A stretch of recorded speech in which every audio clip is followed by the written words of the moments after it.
Even if a rabbi desired to extract it, he could not. Not if he's an orthodox and observant rabbi who goes by rabbinical halakha.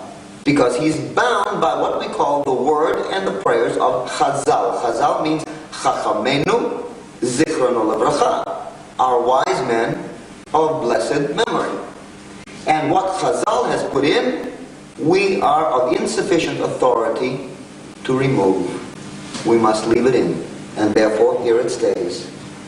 But there's more, and I can show you thousands of places like this, but I'm here only to show you just a few, to prove to you that the name Yeshua is not foreign, but very intimately known. And by the way, why do we expressly say the name at the time of Rosh Hashanah? Because that's when we blow the shofar, and that's when the sound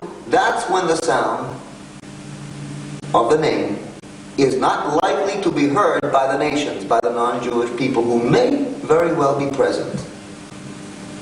You know, there's an interesting story that I can tell at this point, that we tell of the time of the Spanish Inquisition.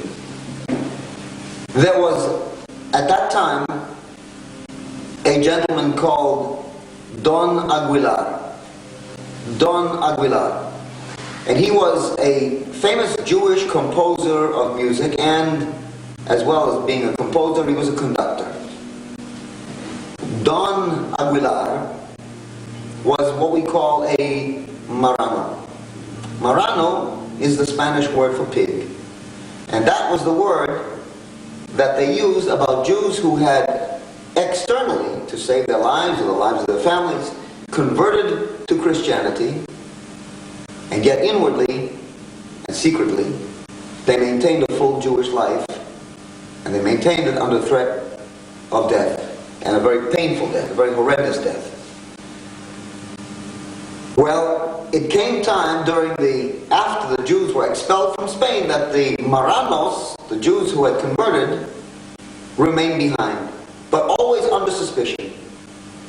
And of course, during the time of Rosh Hashanah, the commandment of the Torah is, you must hear the shofar blown. If you don't say a prayer, if you don't do another thing, you must gather yourselves together in a particular place where the shofar is sounded. That's the commandment. And then if you've done that, you have fulfilled the commandment of the Torah. Even if you've done nothing else. And the Jews had to do it, and they couldn't do it. Except Don Aguilar decided that he would solve the problem of the Jews. And here's how he did it. On that particular day, the day on which fell Rosh Hashanah, the Jewish New Year, the festival of the blowing of trumpets, called in the Torah, the Bible, he called a great concert, and he invited at that time Queen Isabella, King Ferdinand, that they should all come, and the whole royal court, and all the Christians, all the court of the church, the whole hierarchy of the church, that they should come as well. And that they should hear the concert, which was going to be music of all nations. And true enough, on that day, everyone in the kingdom came, including the Marrano Jews. As a matter of fact, the Marrano Jews were forced to come, because it was a great day. It was a day of rejoicing. It was a day of, after all, if any Jew was caught behind, they would suspect him of observing Rosh Hashanah. And so the Marrano Jews had to show up, because then they would prove to the Gentile world that they were no longer observing Jewish customs or laws of the Torah, God forbid, but that they had eschewed all the laws of the Torah, and that they were obeying only the Christian laws, which was at this particular time, come to the concert. And they came. And so did the Christians. And so did the royalty. And Don Aguilar began his concert of the music of all nations.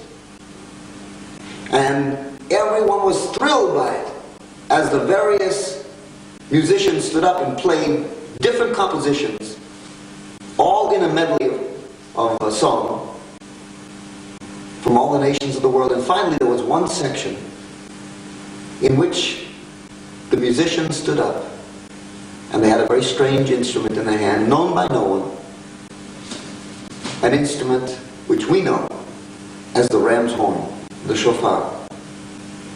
And they lifted up the shofar. And they blew Tkiya, ba, Truah, ba, Truah Shvarim, ba, Shvarim Truah, ba, Truah, Tkiya Gdoila, ba. All the Jews in the hall knew what was happening. And every heart beat faster. Every ear and every eye watched for and listened for the Mashiach. They knew it, they felt it, they could see him coming, they could hear him coming. And not a single Christian knew what was happening.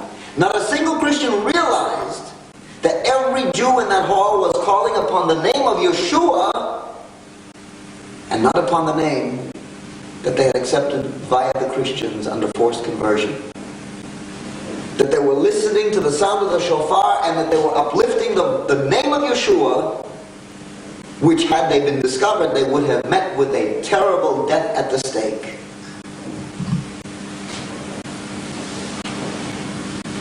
And under Christian noses, Jewish tradition was upheld. But for this reason, we have had to keep it secret. This is our tradition, this is our history, forced upon us, albeit by the Roman exile and by the church, which had to come together with the Romans. After all, there was a political détente with the church. You couldn't have a history, you couldn't have a religion together with a government. The Roman government, the civil Roman government, could not join hands with the religious element unless they agreed. You can't have the religion preaching that the Jews are going back to their homeland when you have a political element saying we're going to take them out of their homeland. And so the religious element agreed, yes, we will obey all the laws of the politics, and we will say, okay, the Jews, forget about it, they're finished. And that's what is the hallmark of the Gentile book, which it calls the New Testament. There's no return in it of the Jewish people to their homeland. The message of the prophets is not carried forward. They say the message of the Messiah is carried forward, but it isn't, because the message of the Messiah is the return, the ingathering of the exiles. It isn't the spiritual one, it's a very physical one, and together with that physical one are tremendously important spiritual overtones and undertones. But there's not a separation. The Messiah he's not cooking a barbecue in heaven someplace. He's coming back to this land to govern, to rule in what we call the kingdom of the Mashiach for 1,000 years. That's real. And he's doing it in his day. And this day, while I sit in fortress Israel, I can now speak this without fear. That the Gentiles are going to murder me or my family, I don't have to hide. As Don Aguilar made it possible for the Moranos to hide. I don't have to hide anymore. I don't have to fear any longer. I'm home.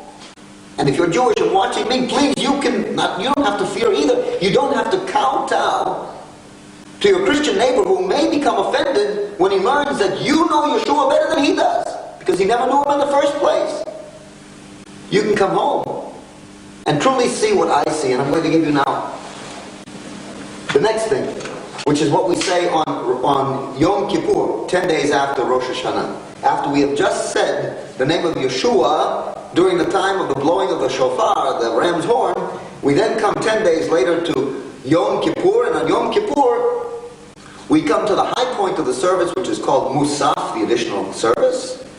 And at the Musaf of Yom Kippur, we have another aspect of the service called the Kedusha. And in the Kedusha, we interrupt that holy point, that high point of the service, to say what we call a piyut. A piyut is like a poem. It's really more than a poem, but I don't have a better word for it. And we read these words. Notice